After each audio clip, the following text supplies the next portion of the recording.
breaking, yeah. I fear God, I don't fear death. I see those stripes and take a step.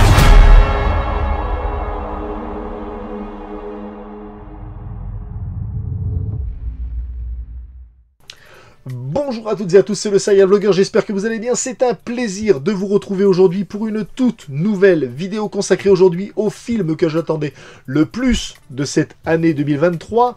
Il s'agit bien évidemment, si vous connaissez la chaîne, du film Creed 3, le nouveau film de la saga Rocky Balboa, mais sans Rocky Balboa, est réalisé par l'acteur principal et pour la première fois derrière la caméra, j'ai nommé Michael B. Jordan. On retrouve également au casting un Jonathan Major, et puis on retrouve également voilà, les Tessa Thompson et tutti quanti, le casting habituel des films Creed. Si vous n'avez pas vu le film, pas de panique, cette vidéo sera composée de deux parties, une partie spoiler et une partie sans spoil. Dans un premier temps, je vais vous donner mon avis global sur la série, comme d'habitude, sur les points qui me semblent capitaux, principaux et primordiaux pour pouvoir juger d'une œuvre, et ensuite on rentrera un peu plus dans le détail, vous donner les points positifs et les points négatifs, bref, ce que j'ai aimé et ce que je n'ai pas aimé. On y va maintenant. Partagé entre le sentiment de joie de pouvoir retrouver un film Creed, donc un film de mon univers cinématographique préféré, et la peur de voir cet univers trahi, que je pourrais dire bafoué, ou peut-être même maltraité, malmené, bref, comme ça a été souvent le cas ces derniers temps avec des films tels que Indiana Jones, Jurassic Park, on a vu comme ça plein de suites, Star Wars et j'en passe, et des meilleurs. Bref, vous aurez compris, quand il y a une nouvelle suite à une saga qui sort, surtout ces derniers temps, on est un petit peu frileux, voire on est un petit peu peureux. Mais, connaissant le travail en tant qu'acteur de Michael B. Jordan, j'avais quand même pas beaucoup de crainte. J'avais surtout beaucoup d'attentes, et connaissant Ryan Coogler, qui est à l'écriture sur ce film-là, j'avais aussi beaucoup d'attentes, mais pas vraiment de crainte. En tout cas, la seule chose que je peux vous dire, c'est que l'idée de refaire un film Creed 3, c'était quelque chose de bien vu, dans le sens où les deux premiers films nous offrent quelque chose, nous offrent une histoire avec très peu de backstory. On a très peu, comme ça, de background de l'histoire, d'où vient Adonis Creed. On sait que c'est le fils du grand Apollo Creed, mais qu'est-ce qu'il en est, comment il vient, sa naissance, qu'est-ce qui s'est passé avant qu'il soit adopté donc par la femme d'Apollo Creed, donc par Marianne. Qu'est-ce qui s'est passé avant tout ça? Quelle vie il a vécu? On sait que, on l'avait vu dans le premier, attention spoiler si vous n'avez pas vu le premier. Bon, il est sorti en 2015, donc je pense que voilà, ça fait assez longtemps quand même pour pouvoir le dire, mais quand on voit donc en 2015, on voit qu'il est dans une espèce de prison pour adolescents, donc on voit qu'on comprend qu'il n'a pas eu une enfance très facile. Il en parle aussi quand il rentre pour la première fois dans le club de Duke Delphi, donc le fils de l'ancien entraîneur de son père. Et donc il lui dit voilà, qu'il a vécu une enfance difficile et qu'il a dû se battre quand il était enfant, mais c'est à peu près tout ce qu'on sait de l'enfance de Creed. Et donc, l'idée de nous faire un film où on va ramener un ami d'enfance, ça a été diffusé dans les trailers, donc c'est pas un spoil. L'idée de ramener un ami d'enfance, quelqu'un qui a vécu avec lui, et même d'après les images qu'on voyait dans le trailer, qui avait vécu même peut-être un peu de délinquance avec lui, je pensais que c'était une très très bonne idée de nous montrer un petit peu de backstory sur ce personnage-là, et nous montrer un petit peu, voilà, un peu plus d'évolution autour de lui-même, et de s'écarter de la personne de Rocky. C'est la plus grosse critique que j'avais faite, c'est-à-dire que Creed 1, pour moi, c'était un schéma qui était très ressemblant à Rocky 1, et Creed 2, j'avais fait ce constat-là aussi quand on a fait la Watch Party, et puis j'en avais parlé, puis c'était mon avis global. Creed 2, c'est un mélange de Rocky 2, Rocky 3 et Rocky 4, donc on a Rocky 2 avec la paternité toute récente d'Adonis Creed, puis on a voilà, la défaite et la victoire avec le coach voilà, qui veut pas prendre de risques pour lui, comme dans Rocky 3, donc avec Clubber Lang, Mickey qui disait que voilà, qui préférait des adversaires plus faciles pour Rocky Balboa, parce que son travail pour lui, maintenant qu'il était champion du monde, c'était de le garder en bonne santé. Et Rocky IV, évidemment, avec Ivan Drago, celui qui coûtera la vie à Apollo Creed et qui laissera, par la même occasion, Adonis Creed orphelin. Donc, on retrouvait tous ces éléments-là dans Creed 1 et Creed 2. Et je ne voulais surtout pas qu'on retrouve la même chose dans Creed 3. Et pour moi, ça a été une réussite.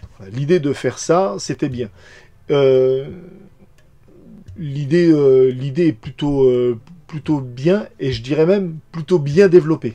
Au niveau du scénario, ça tient la route. Dans les grandes lignes, on va dire dans les grandes lignes, ça tient la route. Et ce qui est surtout bien, c'est qu'on sort du schéma habituel des Rocky. C'est-à-dire que on a le champion du monde, puis il y a quelqu'un d'autre qui arrive, puis il perd, puis il s'entraîne, et puis il gagne. Là, on avait eu ça dans Rocky 3, on avait eu ça dans Rocky 4. Bah, grosso modo, on avait eu ça dans Rocky 5, mais c'était plus ce fond social, mais c'était Rocky qui perd sa fortune, puis après Rocky qui gagne en popularité, en tout ça. Donc bref, c'était encore la même chose, plus ou moins. Sur le fond, ça reste la même chose, même si c'est pas sur le ring, c'est en tout cas dans la vie, et il a toujours eu un parallèle entre la vie et le ring dans les films Rocky, donc on a vu un petit peu la même chose. Dans Rocky 6, ben, c'était encore une fois la même chose, mais avec la vieillesse, hein, c'est Rocky qui vieillit, qui tombe, il est refusé, il s'entraîne, il fait un combat, il gagne, bref, c'était la même chose.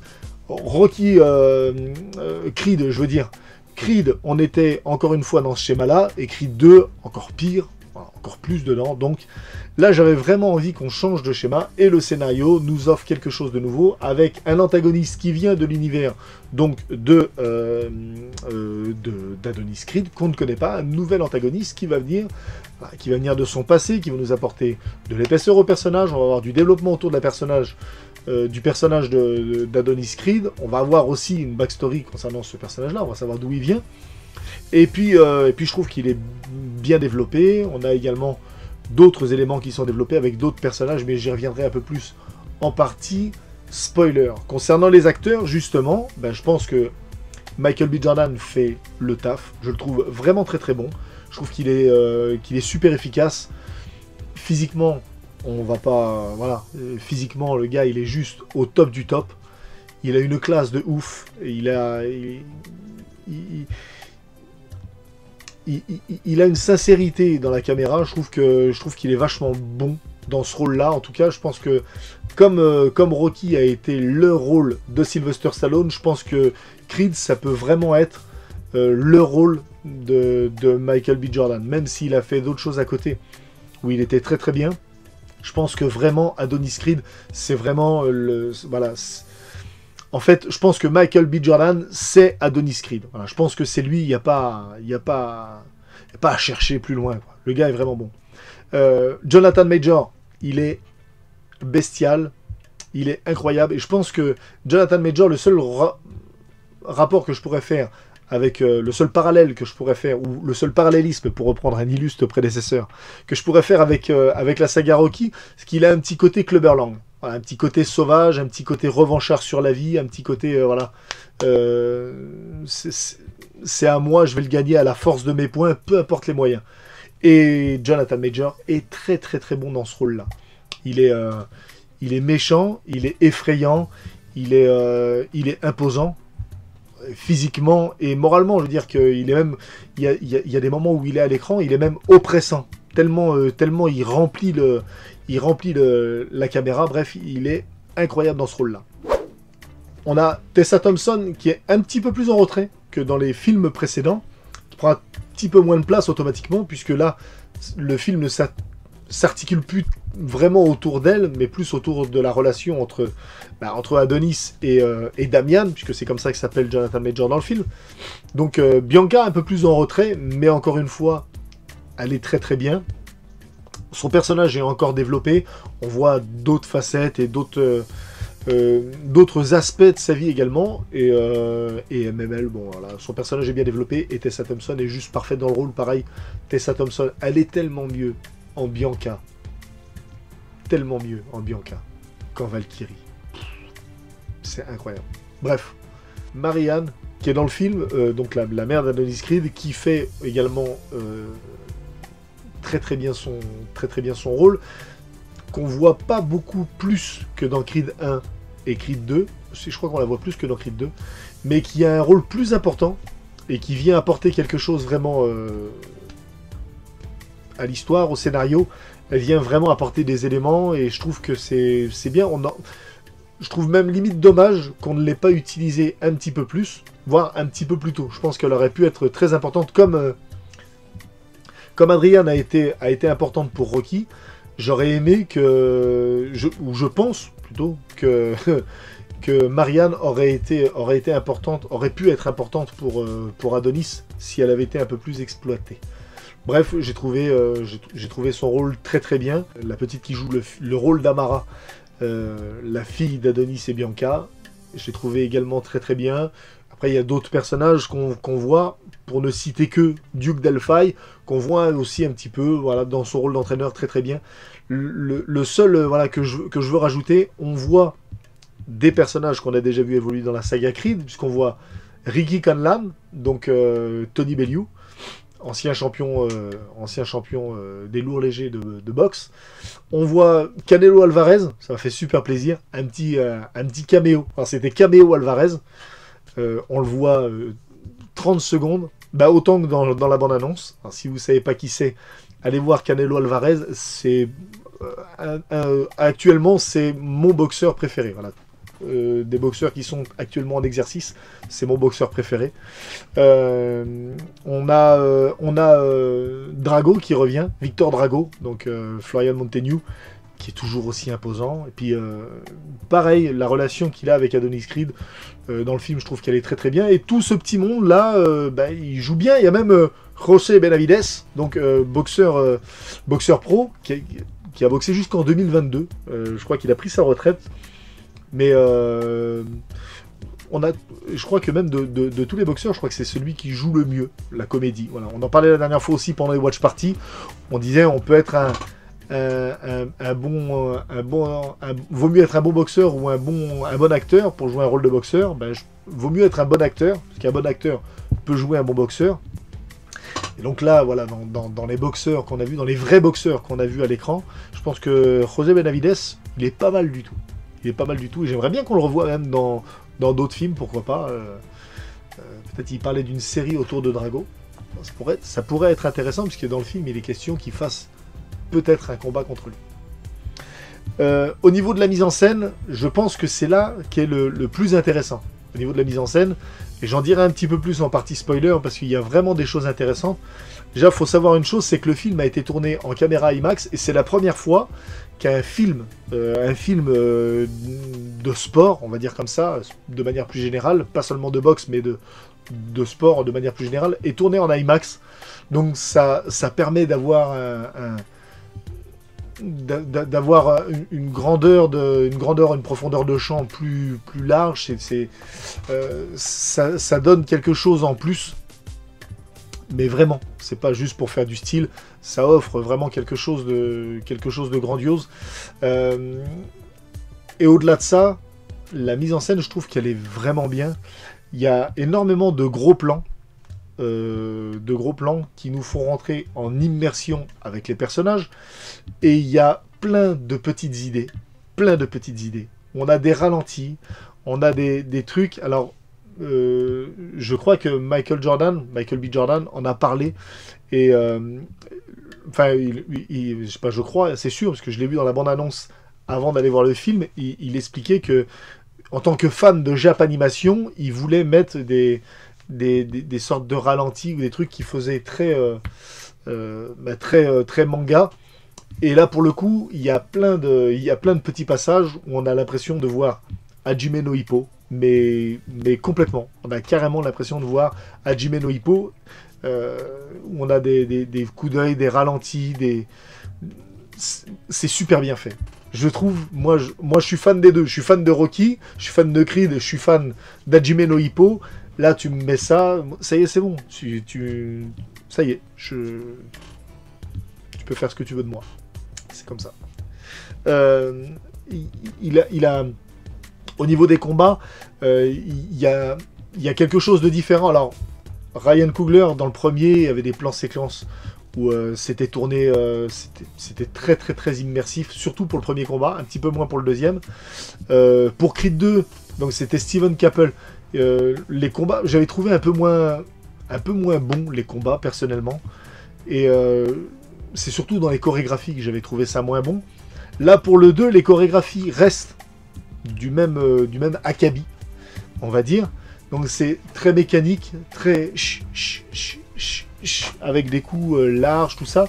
Mais du coup, c'est compensé par la rapidité du montage. C'est-à-dire qu'il y a un peu plus de cuts et un peu plus alors je vais pas dire de shaky cam parce que ce serait pas vrai, mais on a des mouvements de caméra qui sont plus rapides pour accélérer un petit peu le rendu.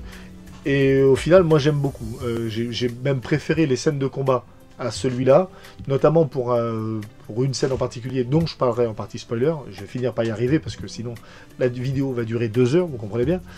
Mais au niveau de la mise en scène, donc j'ai trouvé plein de petites idées, voilà. Pour un premier film, je trouvais que c'était vraiment, vraiment très très bien. Et en plus d'être un bon acteur, donc du coup, bah, Michael B. Jordan est un bon réalisateur. Voilà, donc chapeau l'artiste. Et dernier point vite fait avant de passer en partie spoil, la bande son, je l'ai trouvée un peu inégale. Et là où moi j'ai adoré sur Creed 1 et Creed 2, c'est toujours Ludwig Göransson qui a la composition. Là j'ai trouvé beaucoup plus sobre, et on a moins de moments iconiques. On a moins de morceaux avec des envolées. Alors si, pendant les scènes de combat, on en a un petit peu. Pendant le fameux training montage, parce qu'un film de la saga Rocky sans un training montage, ce n'est pas un film Rocky. Donc là, on a le droit à notre training montage. Donc on a encore une nouvelle fois la composition de Ludwig Göransson qui vient mettre comme ça. Mais pour moi, c'est un petit peu inégal et je trouve un petit peu en dessous. Voilà, des films précédents. Donc, si on fait voilà, sur ces 5 points, l'idée, le scénario, les acteurs, la mise en scène et la musique, pour moi, c'est 4 sur 5. Voilà. Moi, je mets ce film-là, 4 sur 5. Toutes les cases sont remplies, sauf la musique. Voilà. Je ne donne pas le point. Désolé, Ludwig. Le 5 sur 5 est raté à cause de toi. Voilà. Donc maintenant, il va falloir retourner bosser et travailler ta partition. Et je veux que pour le prochain, tu reviennes et que tu casses tout. C'est tout pour la partie sans spoil, et on va revenir maintenant à la partie spoiler, avec les plus et les moins. Et là, on a quand même 2-3 choses à dire, donc attention, partie spoiler, 3, 2, 1. Alors, on va commencer avec les moins, avec les petits moins, voilà, parce qu'il y en a quand même quelques-uns. Le film n'est pas parfait. Je sais aussi être objectif. Et il y a quand même quelques incohérences. Quelques incohérences qui, moi, m'agacent un petit peu. Mais c'est des incohérences qu'on a l'habitude de voir dans la saga Rocky. Commence par Amara, donc la fille d'Adonis Creed. Je rappelle, le film est sorti en 2019, donc il y a 4 ans. Là, la petite, elle en a 12. À peu près. Hein. Donc... alors je dis 12 ans, elle a peut-être moins, elle a peut-être 10 ans, mais toujours, elle n'a pas 4 ans. Voilà. Elle n'a pas 4 ans, et ça, moi, ça m'embête un peu.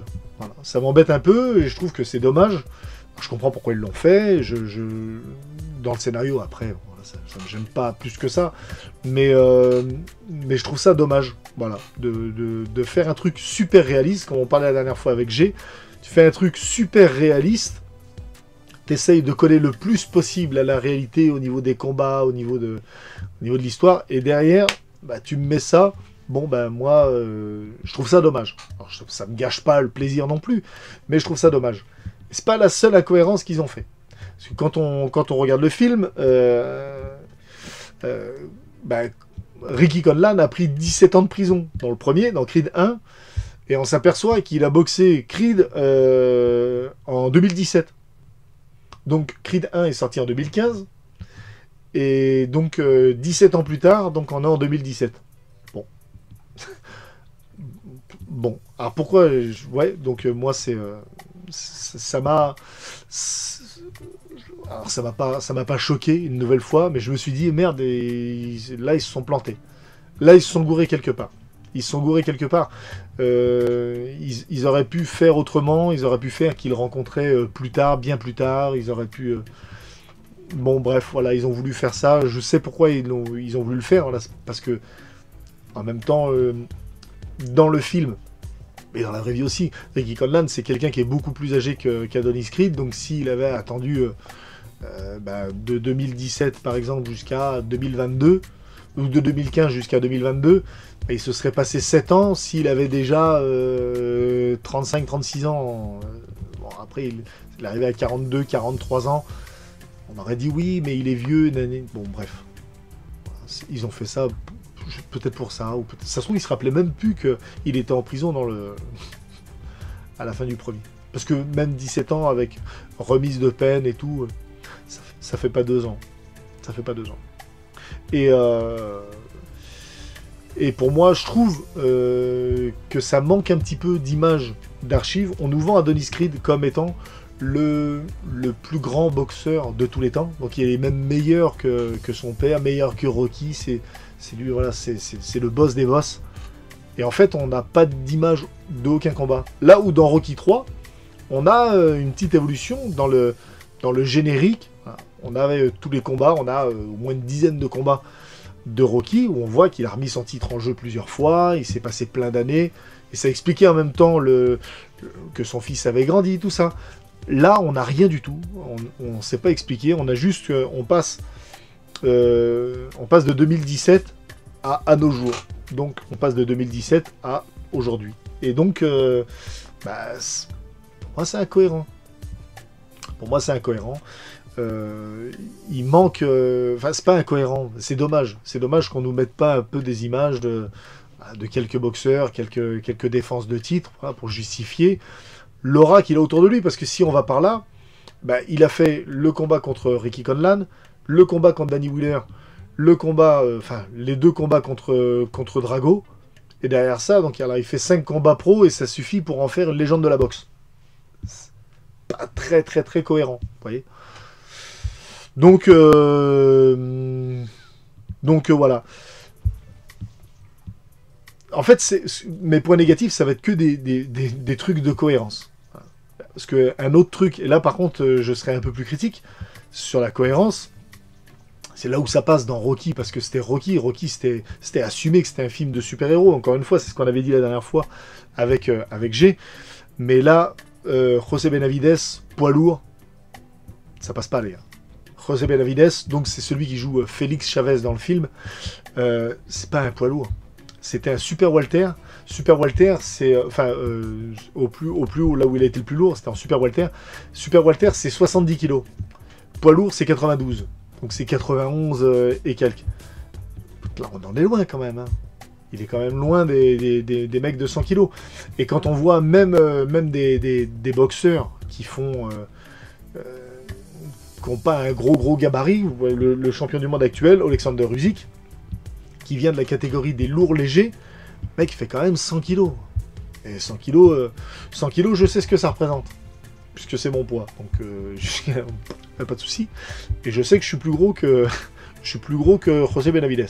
Donc Félix Chavez, je peux me le faire.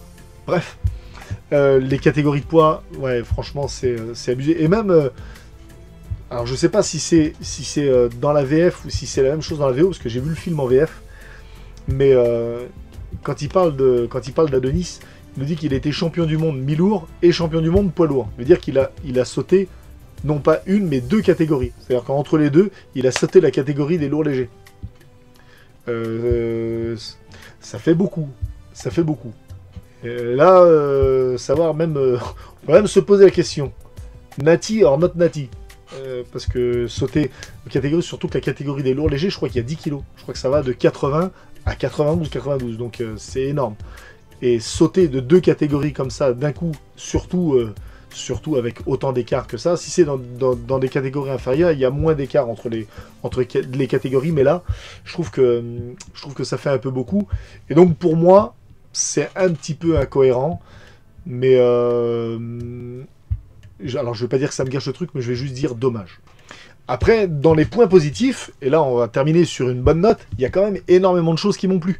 Le schéma narratif qui sort, et comme je l'ai dit tout à l'heure, qui vient complètement être différencié de ce qu'on a vu jusqu'à présent, bah, je trouve ça vachement bien. Donc on a Adonis qui est directement à la retraite, puisqu'il a pris sa retraite en tant que champion du monde. Il remet une dernière fois son titre en jeu contre Ricky Conlan. Il prend sa retraite. Ouais, il prend sa retraite, bref, il prend sa retraite. Je sais plus si c'est grave, Conlan, pas Conlan. Si, c'est contre Ricky Conlan.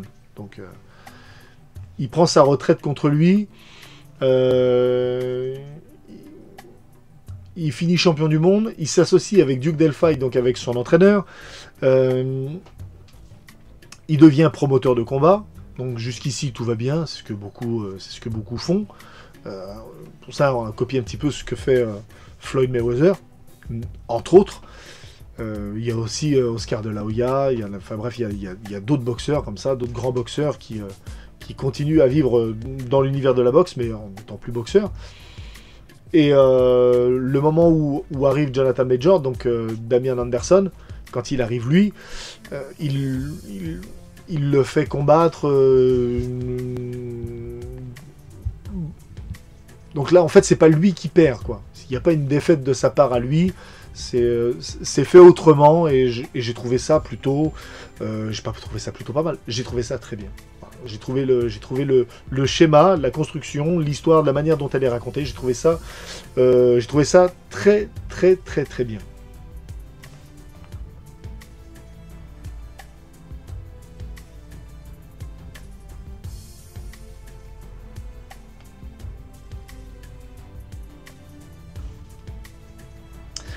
Un autre point positif, c'est le fait de parler de Rocky sans le mentionner directement. Alors certains vont prendre ça comme de la traîtrise, comme un coup de poignard mis dans le dos de Sylvester Stallone. Juste rappeler que dans Creed 2, à la fin, on a Adonis Creed qui est sur le ring, qui vient de remporter le titre, qui vient de conserver son titre de champion du monde face à Ivan Drago qui vient de battre. Et on a Sylvester Stallone qui est en bas, qui lui tend le poing pour le checker, qui lui dit bah maintenant c'est ton tour. On a une passation de pouvoir, tout le monde, mais tout le monde, tous les commentateurs, tous ceux qui ont vu le film, tout le monde a dit la même chose. On ne reverra plus Sylvester Stallone dans un Rocky. On ne le reverra plus. Il y a une passation de pouvoir, il lui a transmis son bébé à ce moment-là. Dans le film, c'est Sylvester Stallone qui confie à Michael Jordan les rênes de la saga. Maintenant, c'est sa saga, c'est à lui de faire. Et il y a des gens qui font les choquer aujourd'hui en disant « Oui, il a mis un coup de poignard. » Non, c'est pas lui qui a mis un coup de poignard. C'est pas Michael B. Jordan qui a mis un coup de poignard à Sylvester Stallone. C'est des histoires qu'il a, lui, avec Sharkloff et Winkler. Donc ça, c'est des trucs qui concernent même pas Adonis Creed, qui concernent pas Michael B. Jordan. Et je trouve ça intelligent, moi, le fait qu'ils aient fait des petites mentions discrètes, subtiles, intelligentes à Rocky Balboa. On parle de plusieurs éléments. On parle de la première fois où Apollo Creed a donné sa chance à un inconnu. On parle de son ancien entraîneur, on parle de méthode, on parle de... Même, t'as les moments où Adonis est dans son vestiaire, où il parle un round à la fois, un jab à la fois. C'est des trucs que lui ont enseigné Rocky Balboa. Donc, en fait, je trouve qu'il y a un petit parallèle à faire avec la vraie vie, dans le sens où Rocky Balboa, donc Sylvester Stallone a mis le pied à l'étrier à Michael B. Jordan en lui enseignant quelque chose, quelques trucs, quelques astuces, et c'est retransmis dans le film. Donc ce que Rocky a appris à Adonis, c'est Stallone qui l'a appris à Michael B. Jordan, et ça se ressent dans la réalisation du film, et dans l'histoire, dans le schéma, dans tout. Donc moi je trouvais ça très très bien. L'émotion est très très présente dans le film, vraiment avec la scène du décès de Marianne. J'ai trouvé très touchante et très émouvante. J'ai même lâché ma larmichette. Je trouvais ça tellement bien joué de la part des deux, en fait, que ce soit de la part d'Adonis ou de sa mère. J'ai trouvé ça vraiment bien joué de la part des deux. Et ouais, je trouvais ça émouvant. Donc très très très bien. Pour moi, c'était très très très très bien. Et le autre point positif, encore une fois, hein, parce qu'il y en a quand même quelques-uns, hein, le traitement du handicap d'Amara, qui est un peu plus mis en avant que sur Creed 2, parce que dans Creed 2 ne servait strictement à rien, et je me demandais même à quoi ça pouvait bien servir qu'il nous ait mis ça. Bon bah là, le traitement de la maladie est un peu plus fait, et c'est développé en même temps que la petite fille, et même entre... C'est développé en même temps que le traitement de la petite fille, et même des parents. On voit comment les parents vivent leur truc, comment ils apprennent à vivre avec ça, comment ils la font évoluer dans ce monde-là. Il y a plein de petits détails que je trouve très bien.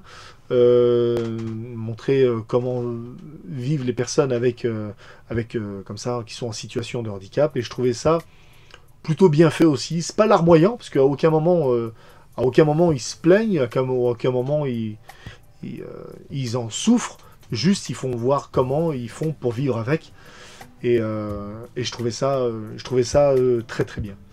Et je vais terminer avec la séquence point positif avec les scènes de combat, et notamment le dernier combat, comment il a été mis en scène. Le dernier combat, à un moment où on a le stade qui est vide, avec cette espèce de fumée, ambiance noire, où on a l'impression d'être dans la tête des deux boxeurs. C'est plus un combat sur le ring, mais c'est un combat au mental. Voilà, c'est eux deux qui sont sur le ring, parce que quand on est sur le ring, c'est ça. Il n'y a plus personne autour. On est juste deux, face à face. Et plus qu'un combat physique, bien souvent, c'est un combat mental, parce que ça se joue énormément au mental. Et donc, le voir, ce combat, comme ça, le rapport qu'il y a entre les deux, avec cette ambiance très anxiogène, hein, c'est très... voilà, des coups, on sent la brutalité, par rapport au son, on sent voilà, le côté âpre du combat, et vraiment très très bien. Pour le coup, vraiment très très très très bien.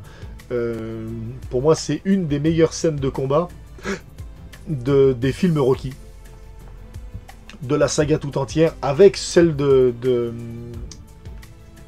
pour moi, je la mets au même niveau que celle de Ryan Coogler dans Creed 1, quand il combat contre le petit Sporino, voilà, le fils de celui qui a repris le club de Mickey. Pour moi, ces deux combats-là, ils sont au même niveau en termes d'intensité, en termes d'émotion, en termes d'immersion. Je pense que c'est vraiment ce qu'on a fait de plus beau, en tout cas. Enfin, si c'est pas de plus beau, de plus juste en termes de boxe, c'est au moins ce qu'on a fait de plus beau esthétiquement. C'était juste magnifique. Et autre chose, j'en ai parlé tout à l'heure, et je vais juste en redire un petit peu, parce que c'est gros point positif. Les scènes de combat qui font penser à Jimeno Hippo, où on a l'analyse du combat, on a c'est le combat contre Conlan, où Adonis va combattre, et plein de fois il va faire des trucs, il va laisser faire son adversaire, il va analyser la technique de boxe de son adversaire pour pouvoir le round d'après le boxer. Et c'est quelque chose qui est 100% pour le coup. Alors même si dans l'exécution c'est découpé, c'est ralenti, c'est montré, on a des décalages, il se décale, crochet, uppercut au foie, ce genre de choses, on voit très très très très très ralenti. C'est quelque chose de très réaliste. Un boxeur va utiliser les failles de son adversaire en fonction de l'avancement du combat, puisqu'il y a le côté tactique et le côté stratégique. La stratégie, c'est de battre son adversaire par tel et tel truc. La tactique, c'est comment je vais faire pour arriver à mettre ma stratégie en place. C'est un petit terme comme ça. J'ai appris récemment. Bref. Et en plus de ça, les ralentis sont très très beaux, et on a vraiment l'impression de voir Hajime no Ippo. Bref, c'est plus ou moins, grosso modo, c'est grosso modo tout ce que j'avais à dire. Je pense qu'il y en a pas mal. Je ne sais pas combien de temps dure la vidéo. Je ne sais pas du tout. Voilà. Je m'arrête parce que sinon, j'en parle encore pendant... Le film dure 2 heures, je fais 2 heures de commentaires dessus. Je vais retourner le voir très rapidement parce que j'ai très très très envie de retourner le voir. Si je devais le classer, je dirais qu'il est quand même rentré... pour moi, je pense, il est meilleur que le 2, c'est sûr. Et je pense aussi qu'il est meilleur que le 1. Donc des Creed, c'est peut-être mon préféré. J'attends quelques temps, je vous dirai ça. Quand le temps aura fait son œuvre et voir si je l'apprécie toujours avec le temps. Mais pour l'instant, c'est mon film préféré des Creed. Pour tout un tas de raisons. Même si on ne voit pas Rocky. Malgré le fait qu'on ne voit pas Rocky, je pense qu'en termes de film Creed, c'est vraiment ce que je voulais voir. De la nouveauté, du background, des enjeux, du développement. Bref, pour moi, le film est une réussite. Je vous l'ai dit tout à l'heure, ma note 4 sur 5. C'est quand même plutôt pas mal.